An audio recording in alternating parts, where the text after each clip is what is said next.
Anna Bishop, the 9th of January 1810 to 18 March 1884, was an English operatic soprano. She sang in many countries on every continent, and was the most widely traveled singer of the 19th century. She was married to the composer Henry Bishop but abandoned him for the French harpist, composer and entrepreneur Nicolas-Charles Bochsa. She and Bochsa were said to have been the inspiration for Trilby and Svengali and George du Maurier's 1894 novel Trilby. Biography. Anne Riviere was born in London, daughter of a singing master. Her father was descended from a Huguenot family that had fled to England in the 17th century. She studied piano under Ignaz Moscheles, then continued her studies at the Royal Academy of Music under Henry Bishop. She made her London debut on 20 April 1831. Bishop's wife Sarah Aniacuti Leon died in June 1831, and Anne Riviere married him a month later, on 9 July.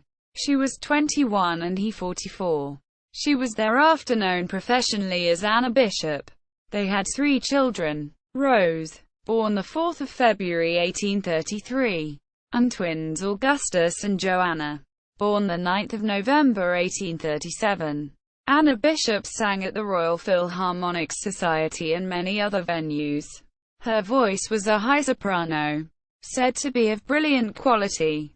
On 28 March 1834 she was the principal soprano in the first English performance of Luigi Cherubini's Requiem in C. In 1838 she participated in the chorus at the coronation of Queen Victoria. In 1839 she appeared at the Italian Opera House in London alongside the singers Giulia Grisi, Manuel Garcia, Fanny Tacchinardi Persiani, Giovanni Battista Rubini, Antonio Tamburini, Pauline Viardot and Luigi Lablake, and the pianists Sigismund Thalberg and Theodore Dola. That year she toured the provinces, Scotland and Ireland with the French harpist Nicolas-Charles Bochsa, who had played for Napoleon I. Shortly after their return to London, she abandoned her husband and in August took up with Bochsa, who was also 20 years her senior. This was a great scandal for its time and much was written about it in the press. Bochsa became her manager and they toured in Sweden, Denmark, Russia, Hungary, Germany, Austria and other places in Europe. They always avoided France, where Bochsa was wanted on a charge of forgery. She sang in private before the Queen of Denmark.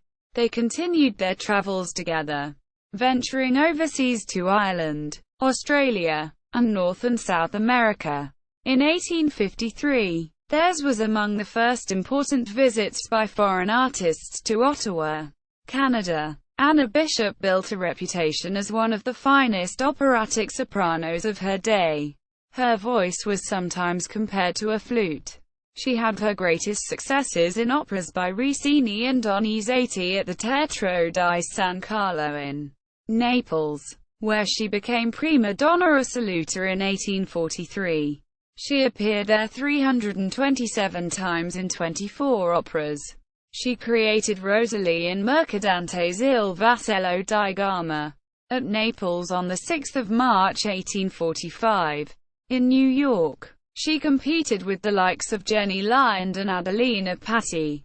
On 1 November 1852 in New York she sang in the United States premiere of Friedrich von Floto's Martha. On 6 January 1856, 3 weeks after Bishop and Bochsa arrived in Sydney, Australia, and having given only one concert together there, Bochsa died. She buried him at Camperdown Cemetery there, employing a choir and orchestra for the procession and burial, and creating in his honor the most ornate monument in the cemetery, with a statue of herself weeping disconsolately. The mourning figure was later vandalized. She completed her Australian tour, then returned to South America, Chile, Argentina, Brazil. Her husband was knighted as Sir Henry Bishop, making Anna formally Lady Bishop. Despite their estrangement, he died in 1855, having never agreed to a divorce. In 1858, in New York, she married Martin Schultz, a diamond merchant. She appeared in England again, the previous scandal having been forgotten. She gave a farewell concert on 17 August 1859. She also gave a Royal Command performance for Queen Victoria. She then resumed traveling throughout the Americas.